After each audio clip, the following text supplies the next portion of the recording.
ক্যারিবীয় দ্বীপে ডাক মেরেই বিরল এক লজ্জার রেকর্ডে নাম লেখালেন মুমিনুল হক।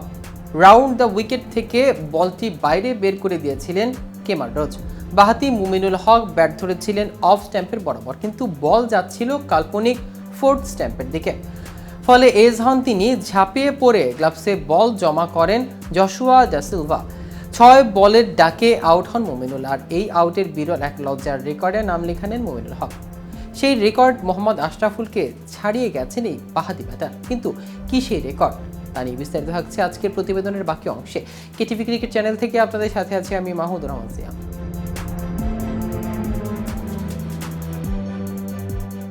ক্যারিয়ারের শুরুতে দারুণ ব্যাটিং করে মুগ্ধতা ছড়িয়েছেন লিটল ব্যাটসম্যান উপাধি পাওয়া মুমিনুল হক। এখন ধুঁকছেন, মাঝে বাদ পড়ার পর আবারও দলে ফিরে রান পাচ্ছেন বটে, তবে এখনও ধারাবাহিক হতে পারেনি। আর এরই মাঝে এবার মুমিনুল গড়ে ফেলেছেন বিব্রতকর এক রেকর্ড। জামাইকা টেস্টে বৃষ্টি বিঘ্নিত প্রথম দিনে ব্যাট করতে নেমে রানের খাতা খুলতে পারেনি মুমিনুল। 6 বল খেলে কেমার রোচের বলে উইকেটের পেছনে ক্যাচ তুলে দেন মুমিনুল, আর তাতেই হয় বিব্রতকর রেকর্ড। মুমিনুল এখন টেস্টে বাংলাদেশি ব্যাটারদের মধ্যে সবচেয়ে বেশি ডাক নিয়ে আউট হওয়া ক্রিকেটার।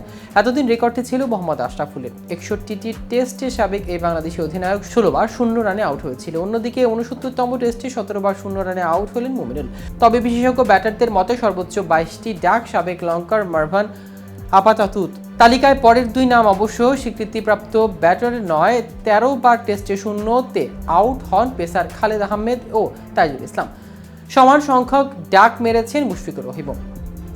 মুমিনুলের আউটের পরে বিপদে পড়ে গিয়েছিলেন বাংলাদেশ। 10 রানে হারিয়ে বসেছিলেন 2 উইকেট। এরপর অবশ্য স্কোর বোর্ডে স্বস্তি আসে সাদমানের 50-তে। এর পেছনে অবশ্য স্বীকৃতি আছে স্বাগতিক উইন্ডিজদের ফিল্ডারদের।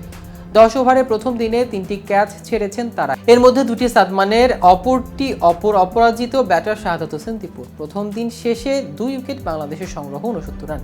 একই দিন রেকর্ড গড়েছেন উইন্ডিজ অধিনায়ক ক্রেইগ ব্রাফেট। ক্যারিবীয়দের হয়ে সর্বোচ্চ টানা 86টি ম্যাচ খেলার রেকর্ড গড়েছেন তিনি। এতদিন রেকর্ডটি ছিল সাবেক কিংবদন্তি অলরাউন্ডার স্যার গ্যারি সোবার্সের দখলে।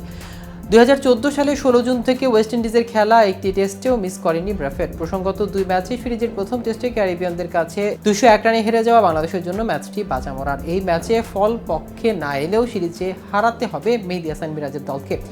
এদিকে 2023 থেকে 25 টেস্টে চ্যাম্পিয়নশিপ চক্রে এটাই বাংলাদেশের শেষ ম্যাচ। এই চক্রের শুরুটা দুর্দান্ত ছন্দে করলেও শেষ দিকে শ্রীলঙ্কা, ভারত, দক্ষিণ আফ্রিকার কাছে সিরিজ হারে সে মোমেন্টাম হারিয়েছে লাল সবুজের প্রতিনিধিরা। চক্রের শেষটা ইতিবাচকের ফলের মধ্যে করতে পারে কিনা বাংলাদেশ, সেটা দেখতে এখন মুখিয়ে আছে ক্রিকেট প্রেমীরা। তো ভিউয়ার্স, ভিডিওটি সম্পর্কে আপনাদের কোনো মতামত থাকলে আমাদের কমেন্ট করে জানাতে পারেন। সাথে সাথে নিয়মিত ক্রিকেট আপডেট ও ইনফরমেটিভ ভিডিও পেতে কেটিভি ক্রিকেটের সাথে থাকুন। ধন্যবাদ সবাইকে।